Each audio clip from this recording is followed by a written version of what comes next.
Hey metal freaks, I want to dedicate this review to Tony Lazaro's successful recovery after his wife Tasha collected the amount for his surgery on a GoFundMe campaign last December. I'm Marcus from rockmetalbands.com, and this time I'll be video reviewing Vital Remains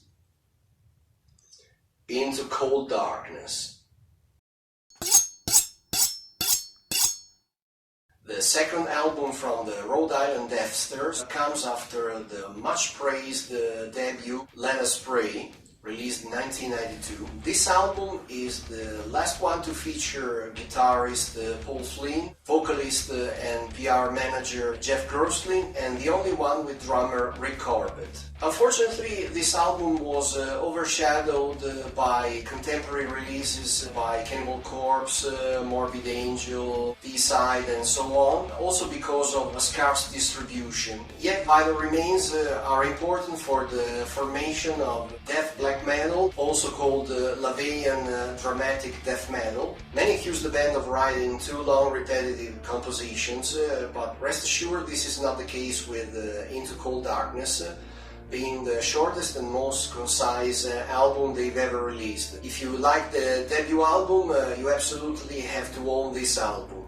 But when I bought this album, I went to a record exhibition and I found it brand new in cellophane in a digipack version released in 2004 that contained all the tracks of the 1995 original release together with two bonus tracks that I had always searched for. Unfortunately, when I opened it, I was crushed by heavy disappointment when I saw the inlay booklet, the info, the credits and the band photos were absent. Shame on Peaceville Records for releasing a new edition without this material, which is the minimum everybody expects when you re-release an album. I mean, you should always find more and not less than on the original version.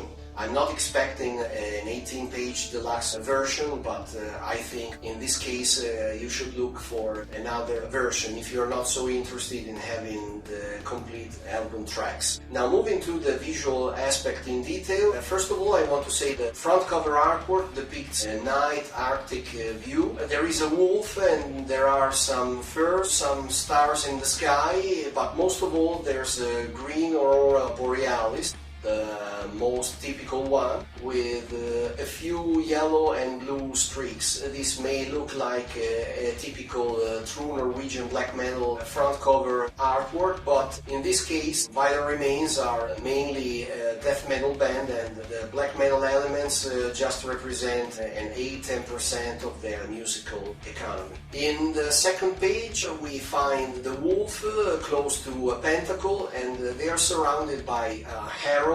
Above and below are two strong slogans. The one above, for instance, says "Triumph through darkness." If you listen to the music, you will think they really meant it.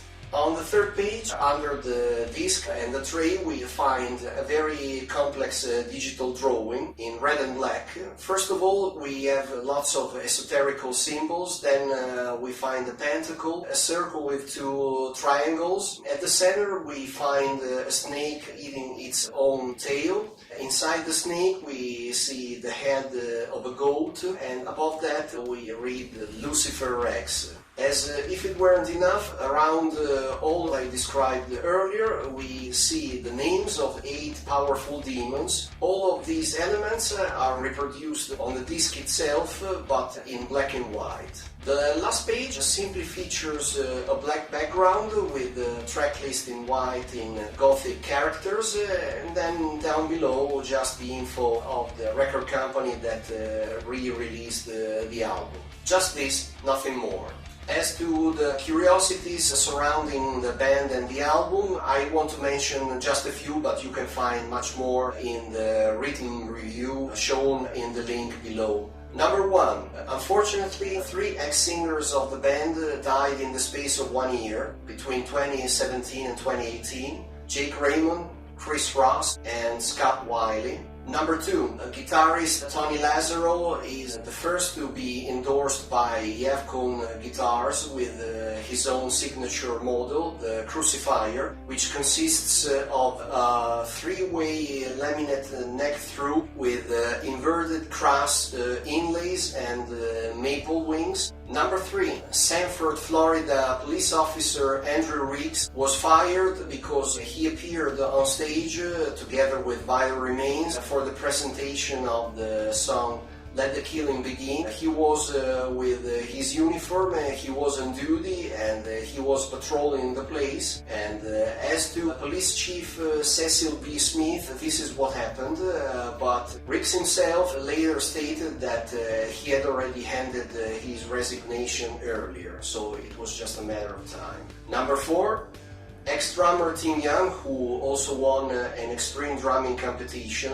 suffered very bad luck when all of his cymbals and his case were stolen during Vital Remains' performance at the Kneeling Factory in Hollywood. Number 5, Vital Remains were one of the first death metal bands to wear corpse paint on stage. Even if the lyrics are absent on this edition, we can say the lyrical themes dealt with this album are the same as on the debut and on the following albums. They are in detail Satanism, occultism, anti-Christianity, and death. If we want to analyze the engineering and sound quality of this product, first of all we have to say that the album was recorded at Fat Track Studio in 1994, the same that was used for the debut album, but on this case the guitars are more compressed. The sound quality was already very good on the original release, but with the digital remaster that was performed in 2004, everything reached another level. This heavenly remaster made everything sound more precise, more 3D we can say, thanks to compression, expansion, thanks to improvement in pauses and in the silences between tracks. As for the track-by-track musical analysis, as usual I submit you read the complete review on the website at the link below. Now I'll just mention a few of them. First of all, the opener Immortal Crusade. It's opened by funeral bell tolls, but soon the band attacks with violent blast beats as well as swift drum fills. As the song is almost 9 minutes long, and this is the only long composition of the album, there are of course several variations, time changes and styles, all perfectly blended together. For instance, we have an epic break at a certain point, or later on we have a slow black metal tempo enriched by cold, vicious vocals. Then we have Crown of the Black Hearts, which is something in between Level and Creation and Morbid Angel with some groovy drumming. Another wonderful composition is Scrolls of a Millennium Past, not only for the slaughtering blast beats, but also because it curiously was influenced by early D-side, and at the same time it was unconsciously able to influence D-side themselves in the late 90s. If you listen to the song you will understand what I'm saying precisely. And then it's also very seducing thanks to the fact that it recurs to different vocal tracks, some for the guttural ones and others for the violent screams. The last song I want to mention is the cover version of Dethroned Emperor by Celtic Frost. Vital Remains have been able to keep it distinguishable, so you can feel it comes from Celtic Frost, but Vital Remains definitely left a footprint on that. This version appears to be more aggressive, but also less perverted than what Celtic Frost did. And when the vocals are not guttural, they are putrid, and somehow the music veers towards Asphyx or Unleashed and the likes. There are several available versions of this comeback from Vital Remains. You have to be very careful because most of the early ones just contain 7 tracks. Then there are some with just one bonus track, the Celtic Frost cover. And then there are some complete ones like mine with the 9th track, which is the cover version of Venom's Countess Bathory. This version of this album contains positive and negative aspects. The negative ones are the following. First, the exaggeratedly minimal visual part that Peaceville Records decided to include here.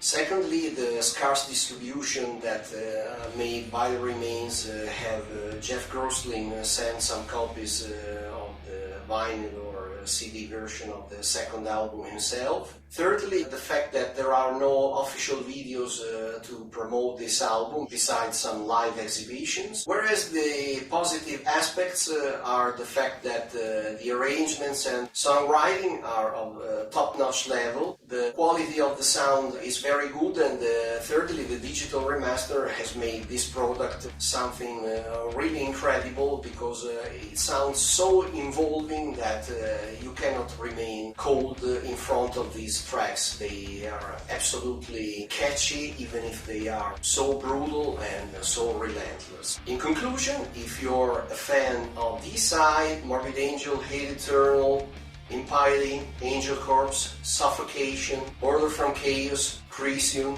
Ravager from Mexico, Portal, Diabolical, Monstrosity, and the likes, you absolutely have to own this album. Here you'll find a number of songs that contain death metal together with creepy vibes, groovy drums, shredding solos, and occasional thrash metal riffing. So, if you already own the debut album Let Us Pray, you will be absolutely satisfied with this album. You have to own it 100%. Thanks for your attention. If you like this review, hit thumbs up. If you want to help us, subscribe to this channel. And most importantly, if you want to leave more detail or opinions about this album, you can leave them in the comment section down below this YouTube video. I hope I'll see you again online here.